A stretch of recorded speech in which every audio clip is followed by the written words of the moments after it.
Hello, YouTube. It's YukiXD777 after a long break. I'm sorry. Alright, school started again, so I'm back at college doing drawings and stuff. I got work on the days that I'm not at school. Fridays, like today, are the only days I really have off. Most of the time I'm procrastinating from my homework by watching too much YouTube, or I'm actually working on stuff, or, no, that's it. Well, and then I go to the tournament soon, to my locals, so that's a thing. So, I want to talk about some stuff. So, Miyagi Academy. This is on its way. They haven't announced any new Batama stuff, which makes me a little sad, but at least we know it's coming. I know I already said that I know about that, but I just thought I'd reiterate it. We got a new G unit, G Guardian. I don't know if we'll use it. Whatever. Ultra Rare is almost done being announced. I'm probably going to build Angel Feather. I was trying to decide between Angels and Neo Nectar, but after they revealed that Angel Double Rare, where is it? The Feather Palace? Yeah, I'm probably going to play the deck now. So, this set's also going to be interesting. We can talk about some more Great Nature, so that'll be coming back a lot. I'll be talking about that since you guys know how much I like Great Nature, since I did post about it in the past. My Gear Chronicle, I'm definitely interested in. I loved Gear Chronicle in the beginning, but Chronojet and the ZTBs kind of ruined it for me. And also, like, during Time Leap when it wasn't so DDP focused, it was a little too complicated for my stupid self, so maybe with it being a Force Clan, it'll be fun. And Genesis will be interesting to see come back. Himiko is cool. I played back in Limit Break and Break Ride seasons, so this will be a nice hark back to the main time I played Vanguard. Season 1 was kind of where I started, although it was at, like, the end of Season 1 and, like, the startup of Season 2. So this will be fun to see.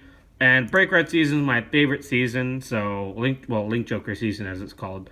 But so this is gonna be fun to see coming back. Now I want to talk about one thing with New Batama. I've heard a lot of people saying that because Shingo is our main character over here, there he is, we're getting Magatsus because Magatsu is what Shingo plays in the manga. I have the book where he plays in the thing, so I know he does. But I have a feeling that they're not. I have a very strong feeling that Magatsu are not what we're getting because ride chains are just too inconsistent compared to like the stuff that everyone else has. Can you imagine misriding on grade 1 and not getting a draw because you have a starter that only works for the specific grade 1 to give you that plus, to give you that guaranteed grade 2?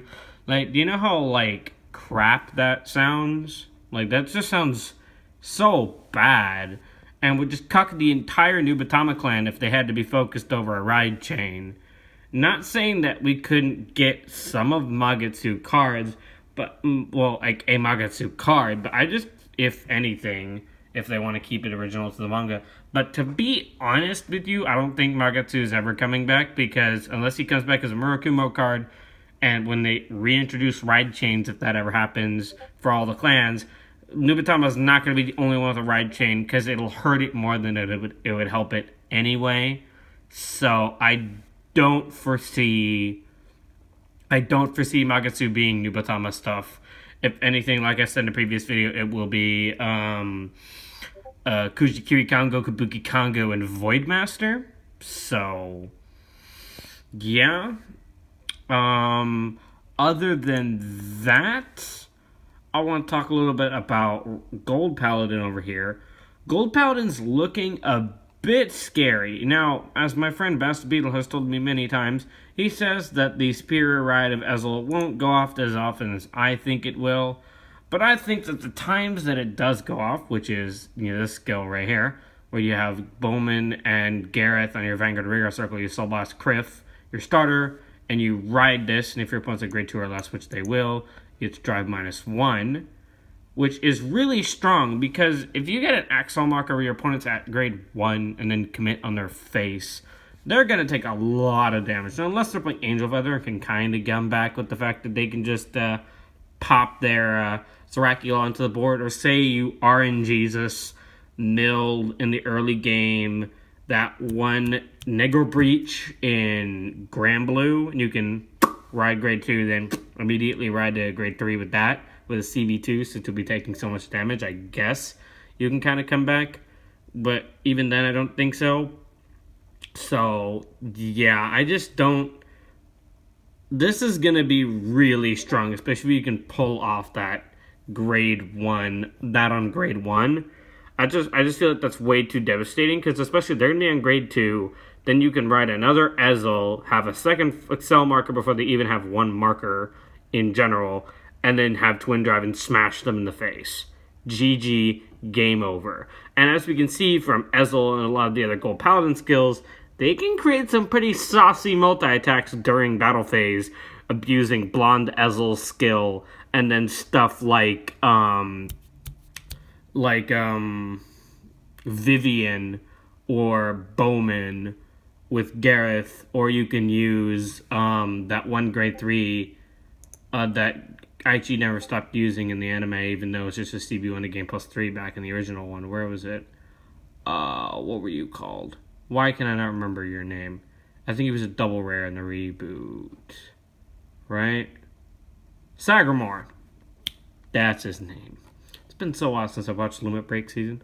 But anyway, like, I feel like this deck is going to really smash people to pieces, especially if you get that off while they're opponents like grade 1. I just see like there's no chance to come back from that. That's just too much, in my opinion.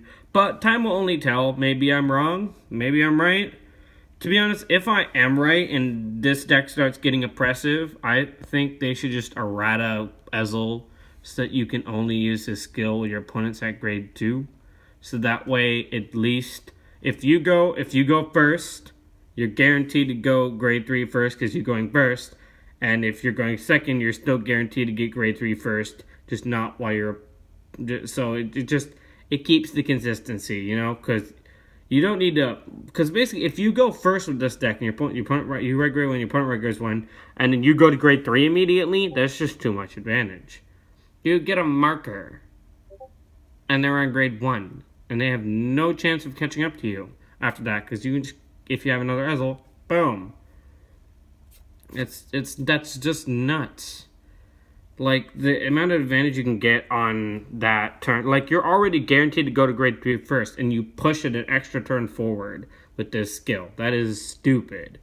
Now, when you're going second, this skill is completely fair, because it's like, hey, I'm at grade 3 first. And so you can it gives the Exile clan, it takes away the Exile clan weakness to going second, which every clan has, but I feel like Exile clans suffer from it the most, because especially going against the Force clan, if you're growing to grade 3 second, they're at 13 and 10k before you are at your 9 and 12, which means your attacks hit less from the beginning. So that puts you so far behind. So this helps like it in the Force matchup, which I'm fine with. But I'm not fine with is the fact that it like dooms everybody if it goes first. Because if you get that hand and you just murder them, there's like no coming back from it, because you're still going to be behind. But you're going to commit on grade 2? No, you're not going to have the hand for that if you guarding some attack. And even if you do commit, you're not going to have the hand to fall back on when they get their second marker or just commit on you again. So, I don't know. We'll see. Another thing I wanted to show you guys, you get to see this room, upstairs room. So for my drawing class, I did this amazing thing. It's not super amazing, but it's probably some of the best work I've done so far.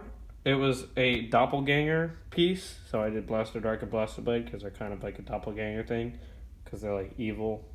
Well, Shadow Paladins aren't evil technically, but that was pretty cool, fun to draw. Took forever though, longer than I initially expected. Chose the background colors to accentuate Blaster Dark and Blaster Blade.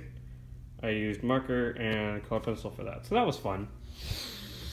But yeah, so I hope you enjoyed this little video, just kind of catching you guys up on what's happening. and stuffs. And my opinions on current things that have been happening.